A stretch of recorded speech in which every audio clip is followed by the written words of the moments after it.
So you mentioned risk management. I'm curious about your philosophy of caregiving. I know you've spoken about sort of making sure that you're offering choices. You've spoken about being of service. Can you talk about what those things mean to you? Sure. My mother and I had many discussions about risk management. One of my philosophies or approach to elder care was to talk straight to them, not in a scolding sense, but say, listen, this is what the situation is, this is what I think you're up against. To be a good advisor to her, right? To give her the best advice. So for risk management, I would say to her, like, you don't want to fall, right? You want to minimize that risk. Oh yeah. So how do we minimize your risk? There's different ways to do that. She accepted using a walker, for example, to minimize that risk, and she embraced that eventually. No one likes to start using a walker, but she realized that if I use the walker, I cut my risk of falling, and which is a big risk. She had little security badges or security buttons that all the residents of the seniors complex wore. And I said, if you fall or if you whatever, you just push that button and they'll find you, right? They'll come and help you. Oh, okay, that makes sense. My mom was a very intelligent woman, so she would see the logic in the risk management, and she'd see what was in it for her. Because I would just say, Mom, I'm just giving you this advice or having this discussion about risk for you, in your best interests. I'm not telling you what to do. I think you should reduce your risk. I should reduce my risk, right? So she was good with that.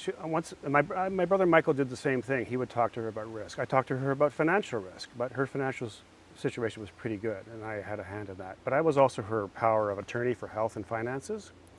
So I had a bit of an official function. I would say to her, as your power of attorney for health, I advise you to manage your risk better. I would joke around with her and stuff like that. And she would accept that, but she would see the logic, she would see the rationale, and she would see what was at stake and what was in her best interest for.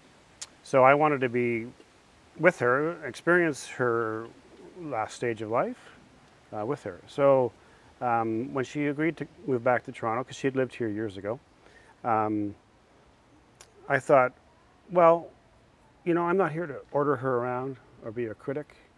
My approach to her was to be of service to her, because she deserved it, I wanted to be of service and of good advice to her in her best interest, because she needed some help. She didn't need tons and tons of help. She had some health problems, and she had, I would say, average age-related brain, issues. She didn't have dementia in a clinical way. Being of service to me was regular contacts, first of all, so I would visit her at least once a week, and we would talk on the phones a few times a week. And the last part of being of service, I think, for me, was to spend time with her one-on-one and to enjoy her company. And to, I hadn't spent much time with her since I was 20 years old. I'd never spent a summer with her since I was 20. So. And just to get to know her better and to help her that way, be of service that way, to have a sort of a one-on-one. And we became friends. My mother and I always had a pretty good relationship, but we became friends in the last 5 years. So we would do things together, and I would listen to her stories and her memories and that. So to me, service was all these different levels. And that was just my sort of instinctual approach. And I would say for her and me, it was a wonderful experience. Yeah, it was fantastic. Yeah, so can you tell me more about the joys of elder care? Well, for me, one joy was just being physically in her presence, because I said we had lived apart. My parents had retired. My father ended his career in Nova Scotia, and they retired down there. So we were 3 provinces apart for many, many years. So just being able to pop on the subway and go visit her and have a cup of coffee with her was a great experience for me. Getting her to know her as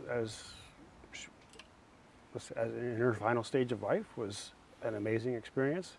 Just to sort of observe her and be a witness to what she was going through. I don't say that in sort of a I say that in the best possible way, right? I was just like, what is going on with my mother? When she's 88, It was interesting to see, because I didn't have that with my father. He died 23 years ago. He died fairly suddenly at 76. So I was just interested, you know, in seeing what it's like for my mother at this point of her life. I spent some time with some uncles who were older. As I said, we became friends. We would go do things differently. I would help her out, and she would often say, you know, you got better things to do. Don't spend so much time here. I said, I enjoy it, you know. Listen to her stories, listen to her memories, learn about family. So that was an important thing, to put myself in her shoes. And I also thought, when I was working with my mom, that there were eyes on me, you know, that I felt I had to keep the faith with my late father and my uncles and aunts and my grandparents, and who all I know would have had certain expectations for me in a good way to help my mother, you know. So I had to keep the faith. I felt that family continuity had to be maintained, and I was very happy to maintain that continuity, you know. So that was very important to me, because my mother deserved to be supported and honored, you know. She had raised 6 kids with my dad, and they'd given us a good living, and they'd given us so much, right? I never believed in the parent-child reversal thing. I think that's nonsense. I was never my mom's parent, you know. I was a partner. There was no really hierarchy at the end. So I felt I wanted to be consistent with my family history in caring for her. You know, that was very important to me, and I feel like I did that. And that was important to me. And as I said, I enjoyed it. It wasn't work. It wasn't onerous to me. I worked to enjoy it, and my wife enjoyed it too. She would enjoy it too, even though it was difficult. And I'm not going to minimize how difficult it was at times. It was very difficult. It was very difficult to see your mother dying of cancer and losing half her body weight, you know. But, you know, the human spirit is a mysterious and beautiful thing. Yeah, so can you tell me more about that? What does it, how do you listen well? I think encouraging people to talk and focus on questions of interest is the most important thing about it. Empathy and caring, I think, critical. And yeah, how do you listen well in that way, with empathy and with care and with well-directed questions in the midst of the chaos of a hospital? Actually, that was some of the best opportunity to do that, because certainly with Sue, I was often able to take her, wheel her down to outside the hospital and talk with her there. Sort of while you were caring for your parents, they also took care of you. I'm curious about that mutuality. Yeah, and the really clear answer of how that came about, and I alluded to it at the beginning of our discussion, is I'm self-employed. I had some income insecurity, and I was burnt out.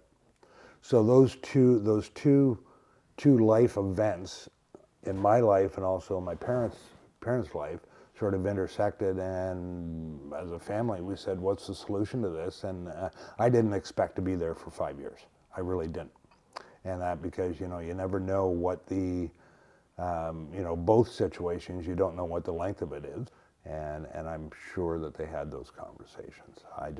I really didn't get into those types of conversations, but just in terms of the way we look at life and the way things happen. I can remember talking to my dad one day. I think we'd gone out I needed some not eye surgery, but I had to have my eye looked at up in Kingston. And on the way back, I said to my dad, I said, thanks for driving me up to Kingston. He goes, that's what I'm here for. And I said, well, that's not really what you're here for, but but I understood the spirit behind what he was saying. And yeah, so it's maybe just changing perspectives as you get older, and it's just the giving. Something that I heard multiple times through the time that I lived with them is, I would question sometimes, And they would say, I would say, why? And they go, you are our son. It's reason enough. Sure. Right. What do you think you learned from that time with them? I think I'm more open. I certainly learned about what to, because some of the people who lived in the community that they were living in I'm approaching the age that some of the younger ones are now, so I'm sort of understanding there were some things my dad didn't tell me about getting older, right? So I'm and I sort of saw that firsthand, and I thought, oh geez, I better look out for that, right? But yeah, it was, yeah, just probably being a bit more open, a bit more accepting. You know, I think I've been raised fairly well, that I am pretty considerate and you know, think of others. Yeah, fair enough. Yeah. I'm curious, I think we often think about caregiving as something that is unidirectional. And I think one of the things that I've heard a lot in your story is that we're not just caregivers, we're also care recipients. Yeah. And I'm curious, what have you learned about about interdependence?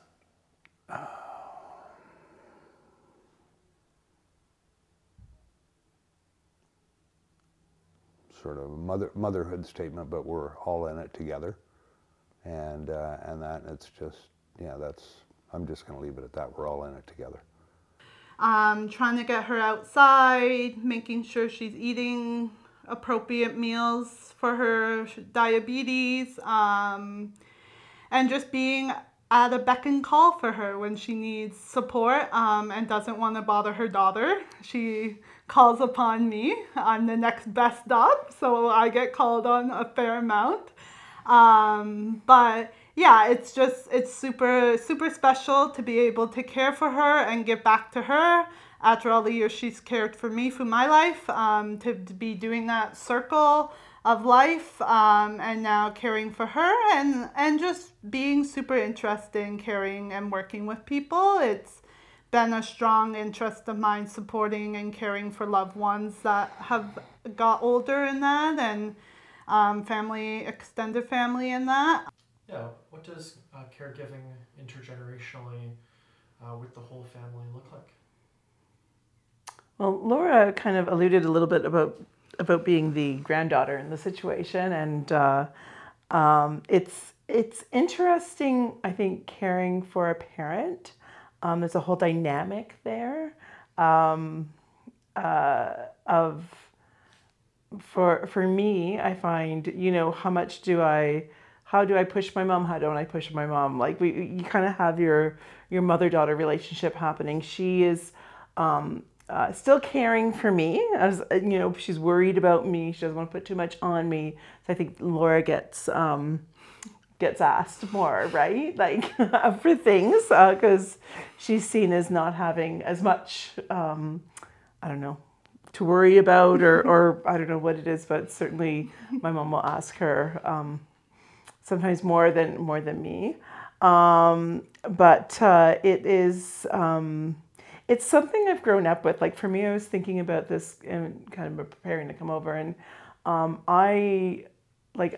this is kind of part of what I learned growing up, not by anybody saying this is what you need to do, but by watching my mom care for her brother and sister-in-law and my grandmother. We were in the house with my grandmother. I grew up with that kind of 3 generations, watching my mom care for my grandmother, watching my dad care for like his mother-in-law and my grandmother, and so that's just kind of what it is. Like it seems to be that, and for me that was always like kind of the way it is, and it was okay. Like that's just like, this is just what we do. But it does have its challenges, relationship, as anything does, relationship wise. But it has its joys as well. Like it's really great to be able to, I think for us to be able to be together. I think for my mom, she likes being in the home. How do we we figure it out.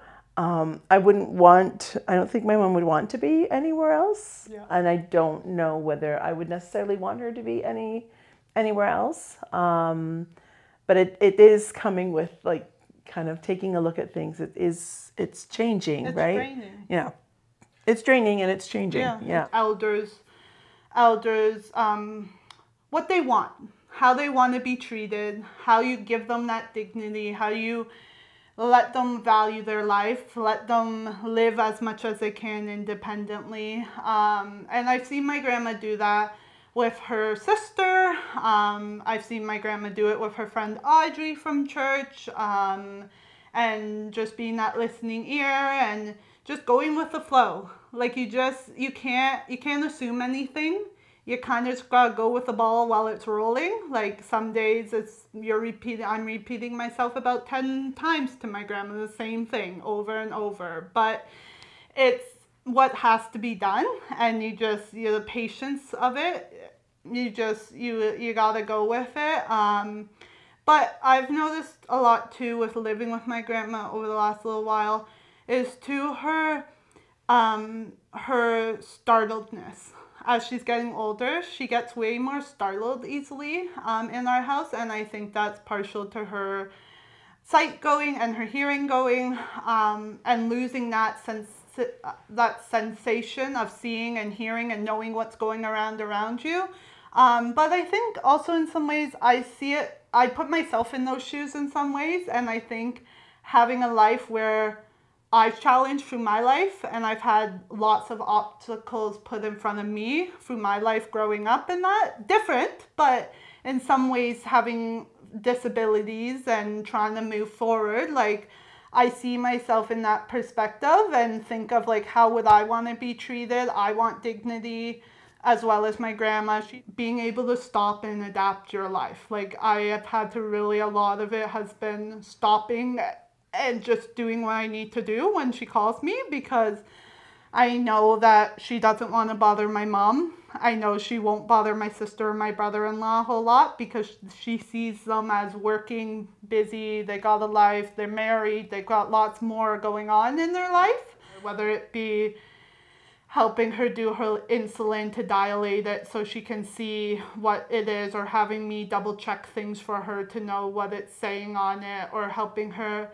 like put in her hearing aids. But the tricky thing is that I don't want to overstep her, and with her hearing aids especially, like I'm the person who does her hearing aids. I take that responsibility on. I'm the one who deals with them basically out of me and my mom, and which is fine, but it's a lot, like I don't want to overstep my grandma, be like, oh, you need to put them in all the time, because I want to give her that independence, that it's her device, it's her, like she still has the wits about her to know when she needs them, but she doesn't, it's a hard balance because she doesn't want to bother me and she knows I'm busy too. So a lot of that's really similar. Certainly I think it's really important for my mom to have as much dignity as she can, to have make as many choices as she can. I was thinking about, you talked about kind of scheduling and things that we do and we actually haven't really scheduled a lot. Like there hasn't been, because we haven't really, I think, needed it up to kind of more recently, right? To kind of say, okay, I can see us now needing to kind of be more intentional about how we're going about structuring things.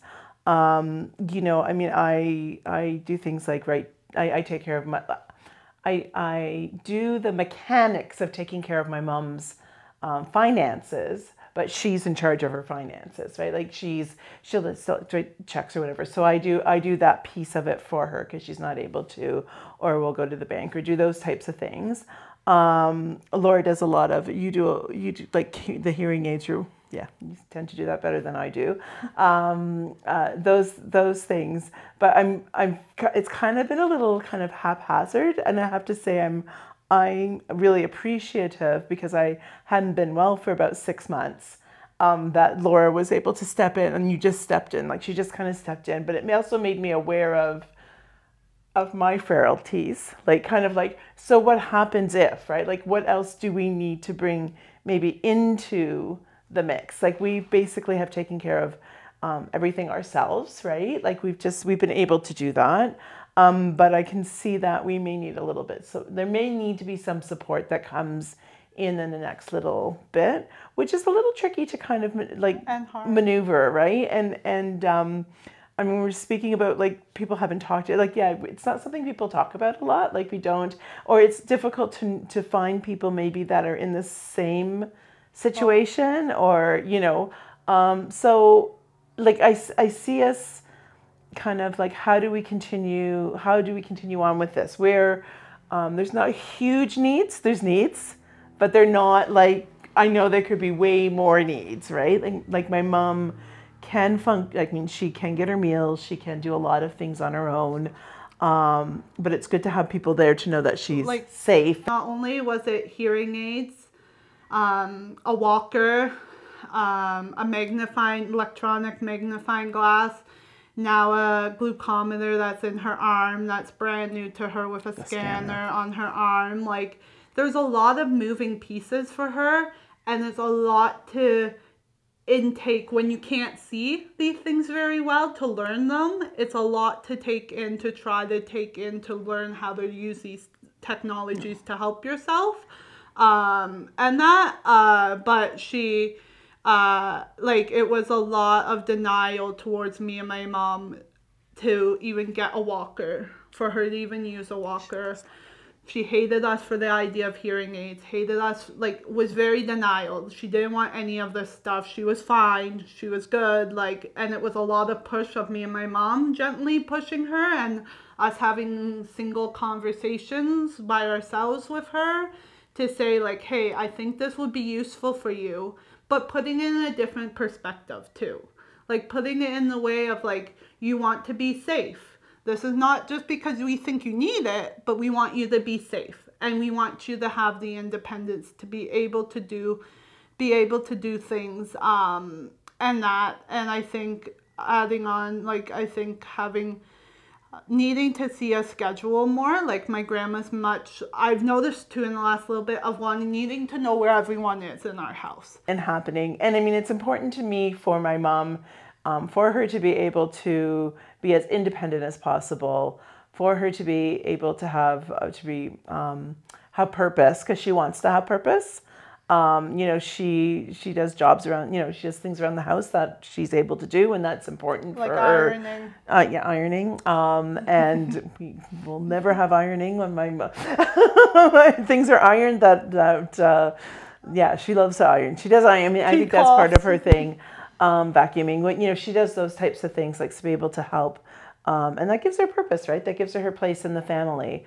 And I think that in, it's kind of interesting, if I look back, we did that a lot more. Like that was something that happened a lot more in previous generations. Like we would, like, you know, like that was kind of and so it's kind of figuring out figuring out how to do that, how to keep that going. What can she do? You know, what's meaningful for her, and that. So it's kind of keeping the family as a family, right? Like it's keeping a family as a family. Roles are shifting, right? Like I think that's, for my mom and I, that's a tricky thing, because the roles are shifting in some way. Not knowing how long my grandma will be here, and for me, like having that it's a hard thing for me to think that I don't know how longer she's going to be here with us. She's in her 90s. Like I take every minute as a blessing and I keep going with it. But as my mom said, like to me right now, it's very important for me. In some ways, it's a tricky thing because I'm like, whoa, I'm putting my life on pause in some ways, and like I'm only midway through my 20s. But like in the other way, in the other side of it, I'm like, no, but like I'm doing this and I need to do this right now. Like there's no choice. Time's a ticking. Like this is what I need to do right now. This is what's important. This is what's important to my family. important to the family of my whole family and that, and this is how I can help as a member of the family. I can support and help and have the patience to do it. Who knew Google would be like so important? It's great because she can just say, it's just so funny. She says, do you know what? If you say good morning, Google, hey Google, good morning, and Google tells you everything. Like it gives you news and it gives you the time and it gives you the, right? And she's like, oh my gosh, right? Plays oldie music. Well, play oldie music, right? So, I mean, she hasn't been one to embrace technology generally, but she's needed to kind of take on different things. And so it's been kind of fun to, it's fun to watch her, and to experience that with her as well. And I think that it's having her in a home, right? Like it just seems natural. Like it seems like a natural thing to have happen. I think for like Laura, like I know for myself growing up with my grandmother and those pieces, she was a lot younger than Laura is when, like I was 14, I think when she passed. But there's just value having the generations in a home, right? The different generations. It's great that she's there, when Ketri Shaban come over, we're all there, right? Like we're just like, it's just kind of, we're just all kind of there, and it just feels right in a lot of ways. She's cared for us our whole lives. Like that's a big part of it for me, is that like the intergenerational, like she's cared for us.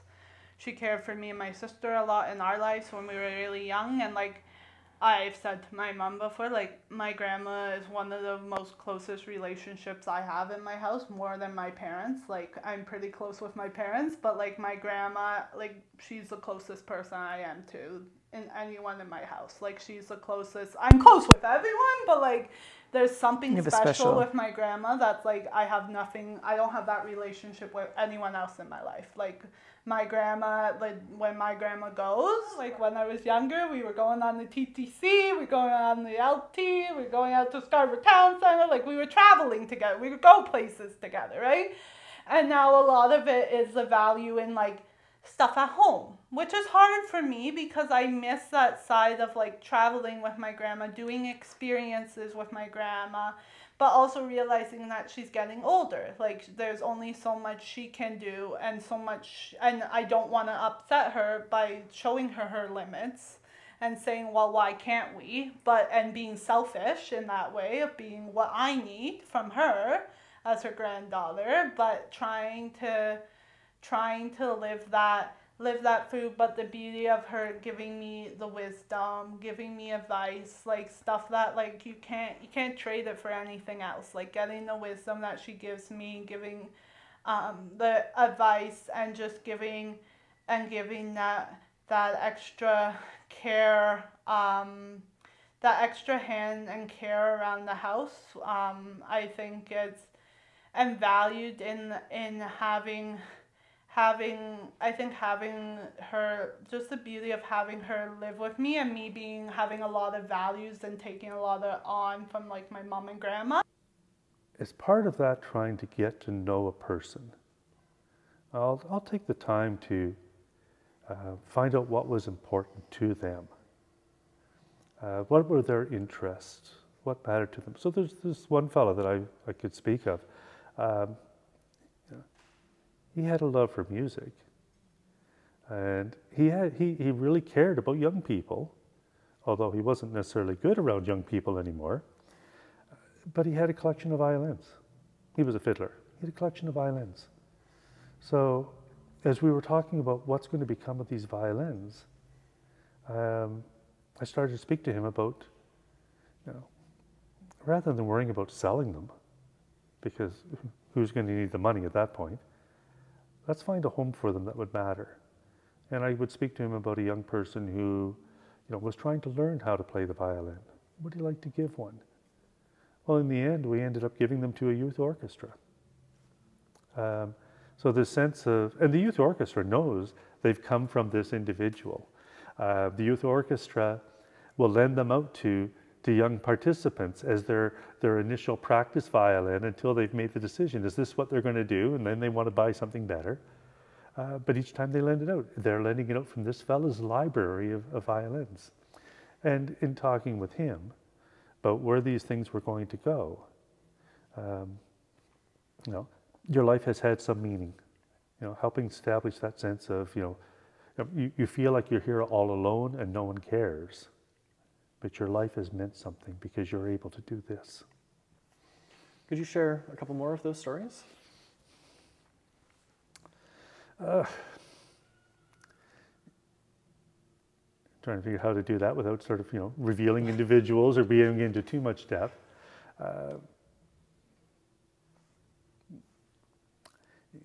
Another fellow, that I would call a neighbor, although where I live, a neighbor means someone that lives within a couple of kilometers.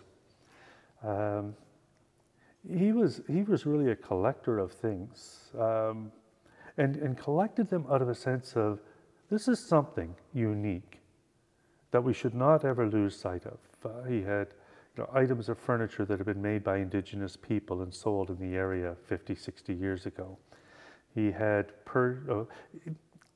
found things like bicycles, people had put out, and thinking this is still repairable, and gathers them in. Collection of old tools. So again, introducing him to a young woman who's aspiring to be a finishing carpenter and saying, this is someone that might be interested in some of those tools. There is an organization in Lindsay, in Aurelia, was a Rotary Club, that was taking old bicycles and refitting them and ready. That this is a place where those bikes could go. So, again, someone had invested in something. Where might this go? What gift might you make to the future out of your life? So, just look for those connections.